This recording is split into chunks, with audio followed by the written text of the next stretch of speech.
Hello, saints and non believers, welcome. Today's message is titled The Last Breath. The time will come when you will inhale and exhale your very last breath. There are two constants in this world, which are life and death. Every year, of every month, of every week, of every day, of each hour, of each minute, to every second, there is a death causing a life to exit, just as every second there is a life entering into this corrupt world. These two constants remain beyond the control of humanity. When you have taken your last breath, it's just that, the last breath. I have some death rates from the website ecology.com. There are 8 deaths per 1,000 people to the world population. There are 151,600 people die each day. 6,316 people die each hour. 105 people die each minute. Nearly 2 people die each second.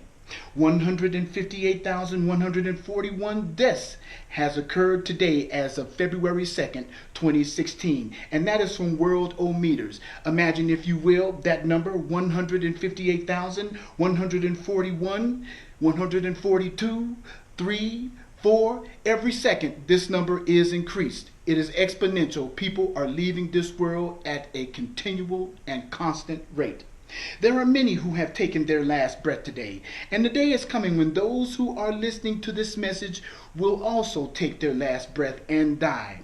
When the time comes, I promise it will come, this will happen. You will take your last breath. The definition of breath is this: 1. The air inhaled and exhaled in respiration. 2. Respiration, especially as necessary to life. 3. Life, vitality. 4. The ability to breathe easily and normally. 5. Time to breathe, pause or respite. 6. A single inhalation or respiration. 7. The brief time required for a single respiration, a moment or instant. At that moment, he took his last breath. There were times when science wasn't as advanced as it is now, and when people were laying on the table or they were laying down dead and they wanted to be sure that this person was dead, they would take a mirror and they would hold it under the person's nose, and if they had some vapor on the mirror, then that means that there was life. No vapor, no life. It is preposterous to think that tomorrow will be a day that you will see. There is only one in control of that, and it's not man or a man. James 4:13-16. Go to now, ye that say, today or tomorrow we will go into such a city, and continue there a year, and buy and sell and get gain, whereas you know not what shall be on the morrow. For what is your life? It is even a vapor that appeareth for a little time, and then it vanisheth away. For that ye ought to say, if the Lord will, we shall live and do this or that. But now ye rejoice in your boastings. All such rejoicing is evil. Those people who say that tomorrow will come, or they have in their minds or hearts thinking that tomorrow will come as though it was promised to them, are in error.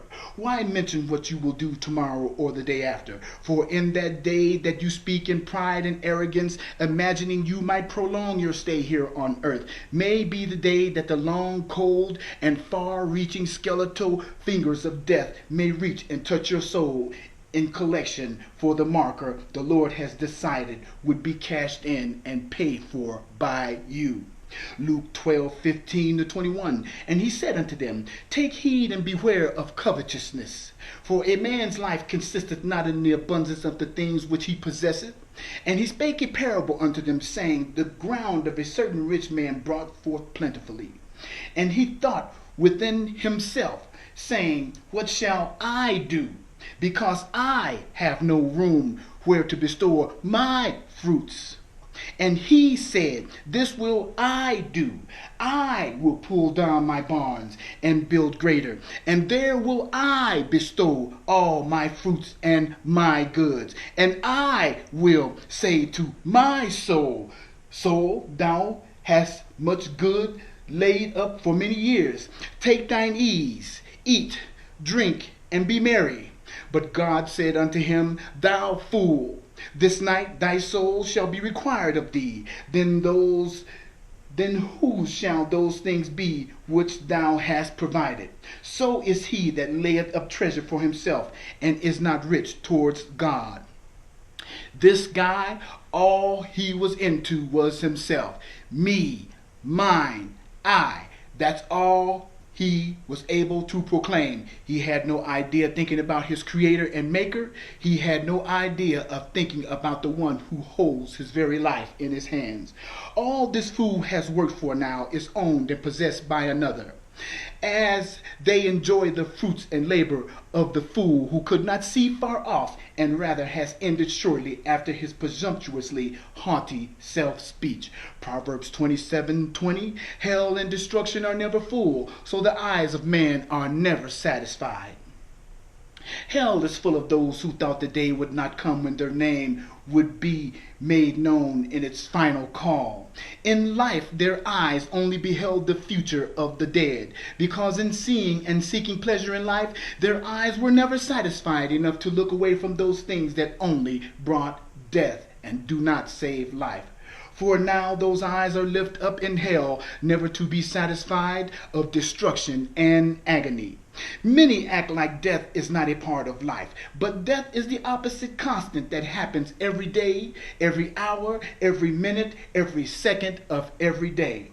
You could be next. I could be next. There are accidents, sudden deaths, natural disasters that happen every day. No one knows when their number will be called. In light of this fact, it would be in one's best interest to know who his creator is, seeing the time will come when we all must give an account of how we lived in this life. Ecclesiastes 9:5, for the living know that they shall die, but the dead know not anything, neither have they any more a reward, for the memory of them is forgotten. Because many are blinded by possessions, idols, and Satan, many feign to think the day will come when they will give up the ghost. We either lived our lives with the knowledge of Jesus, or we lived in arrogance due to our being blinded by all the stuff and things that never did matter. Now dead, there aren't any more chances to repent. You won't have an opportunity to turn to the light from the dark, from evil into good, from the God of this world into life and life eternal. Now your name is only remembered in obscurity, leaving those you loved no surety that one day they will meet you again in eternity.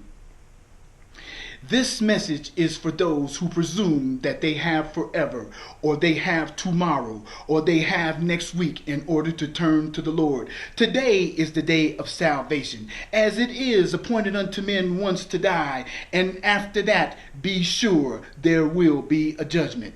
Your life is only a vapor. It's here today and poof, gone like tomorrow. Just as today has passed away, there are many people that left this world today and passed away. You may even know of someone that cashed in their ticket, and I'm not talking about winning the Powerball. You may know someone that has shut off the light, and I'm not talking about a house with a light inside being turned off. You may know someone that has made their final exit, and those that love them and know them has been able to say goodbye. The time will come when it will happen for you. The time will come when it will happen for me. But the difference is who will you know when you leave? Do you know the one that gives life eternal, or are you like the guy that gave his self-speech, me, mine, I, instead of looking to the author and finisher of everything we know and believe, Jesus Christ? I pray the Lord will add a blessing with this message.